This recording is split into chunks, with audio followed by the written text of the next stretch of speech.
I've had my 6-year-old daughter Layla staying with me for a bit. My ex-wife is at an adults-only resort in St. Lucia with her twat of a boyfriend. It's been great having her here as I usually only see her every other weekend, although she spent a lot of it in front of the TV. Layla is currently obsessed with a show called Pepperoni's Playhouse. I'd never heard of it until last week, though I'm not really one for cartoons these days. I didn't pay too much attention to the show at first. I heard the sickly sweet intro theme, followed by an annoying high-pitched voice and left her to it. It seems to be on a lot.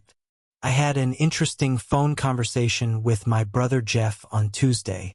Jay, come over Friday, we're having a barbecue and getting a bouncy castle for the kids. Me, is it just for the kids? Jay, if you're a good boy and bring beer you can have a go too. Me, yay. I just hope Layla can go a day without that fucking pepperoni show. Jay, what one? Me, I don't know, Poppy Pepperoni or some shit. Jay, don't think the kids watch that one. Not that I've noticed anyway. Me, really? She's obsessed, I assumed it was popular. Jay, what's it called? Me, hold on. Layla, what's that show you like? Thanks, sweetheart. Patti Pepperoni's Playhouse? Jay, Megan, Oscar. Do you watch a show called Patti Pepperoni's Playhouse? Nope, they've never heard of it. Me, bizarre. Jay, it sounds fucking awful. Me, it really is. Truth be told, I hadn't actually watched any to make that judgment. Maybe my daughter had discovered some obscure underground cartoon, prompted me to do a bit of online research. Patti Pepperoni's Playhouse gave no exact Google results. That was weird. I even searched the Sky TV guide and no results came up there either. Yesterday, I sat on the sofa with the intention of watching some properly. Layla sat on the carpet cross-legged. Don't sit too close to the telly, sweetheart. You'll get square eyes. You can't get square eyes, Daddy. Says who? Shush, it's coming on. That put me in my place. The intro theme started, then a multicolored, bubbly font appeared on the screen. Patti Pepperoni's Playhouse. The show opened inside a playroom with lots of toys and a blackboard, like in a classroom. From the left, Patti Pepperoni skipped into frame in a yellow dress with orange polka dots. It was that stop-motion style of animation, like she was made from plasticine. She had red hair in bunches at the sides. It looked like cotton wool or something. Her cheeks had big orange freckles and dimples. Her face was kind of fat and her eyes were wide. She reminded me of those weird Cabbage Patch Kids my sister had. Actually, Garbage Pail Kids is more accurate. Honestly, she looked fucking creepy. If I was a kid, it would be the sort of thing that would give me nightmares, but Layla loved it for some reason. Patti gave a big, toothy smile and waved. Hey kids, it's me, Patti Pepperoni. Her voice was like a grown woman trying to sound like a child. On today's show, we're going to, ooh. As she gasped loudly, her hands covered her mouth. She just stared at the screen like she'd been caught off guard by something. Every so often she would blink, and her eyes would look to the sides briefly before looking back. The camera alternated between a close-up of her face and a long shot of her whole person. I swear, it felt like she was looking right at me. I'm a grown-arsed man, and that made the hairs on my arms stand up and a shiver run down my spine. Sweetheart, what's she doing? I asked. I don't know. It might be because you're here, Daddy. Fuck. My stomach dropped. I don't know how I didn't shit myself. That's impossible, darling, I said, doubting the words that came out of my mouth. These types of shows are made and filmed in the past months ago.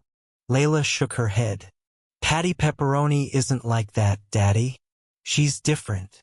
My eyes began to glaze over as I stared into Patti's, a feeling of dread setting in.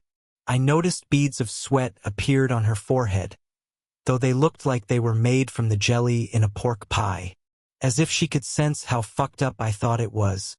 She closed her eyes and let out a childish laugh. Tee-hee. Sorry, kids. You know Patti forgets her lines sometimes. She does, Daddy, said Layla, turning to me and laughing. Patti wiped her brow with the back of her hand, laughing uncomfortably. Let's sing the Pepperoni song. Layla cheered. Patti tilted her head from side to side as a tune played and she sang. Layla started clapping and singing along.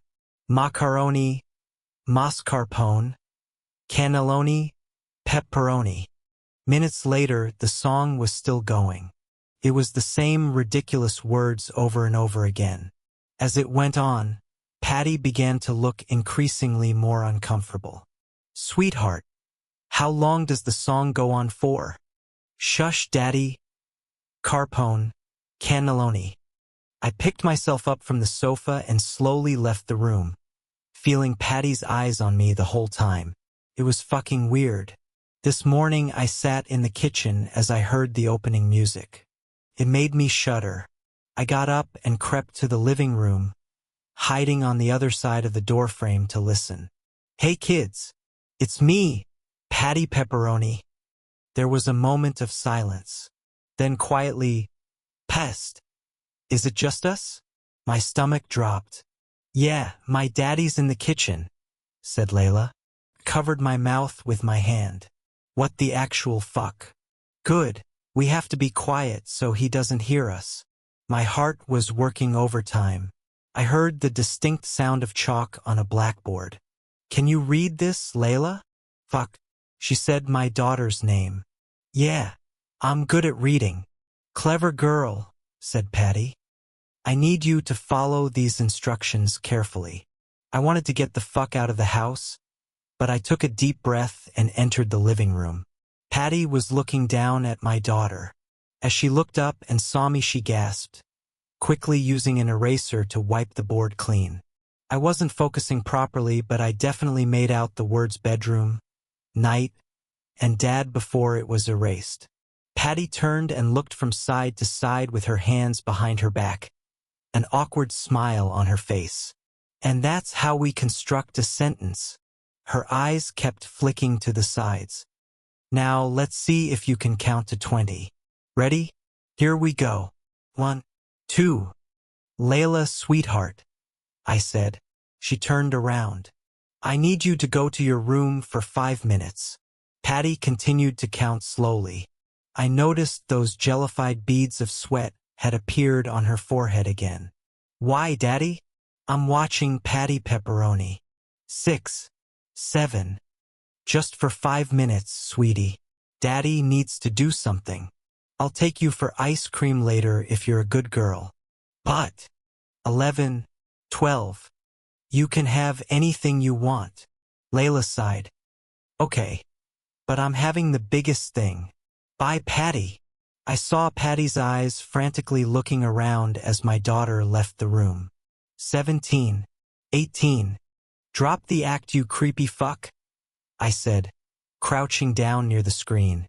One of Patti's eyes closed like she had a trapped nerve in her eyelid. 20. Well done, kids. I knew you could do it. I knocked on the screen. Oi, pepperoni bitch. My hands were trembling. Why are you talking to my little girl? Huh. Her lips started to tremble as she tried to smile. We just have time for the pepperoni song, she said through gritted teeth. Sing along with me, kids. Ready? The tune started playing as she sang, tilting her head from side to side. My daughter won't be watching your show anymore. The sweat was getting thicker and her eyes kept blinking independently. So long, freak, I said, picking up the remote. She stopped singing, just staring at me. Then she smiled. Do you think that will stop me? I dropped the remote, my legs giving way. I fell onto my arse. She just stared at me with a smile, her head cocked to the side. Stop you from what?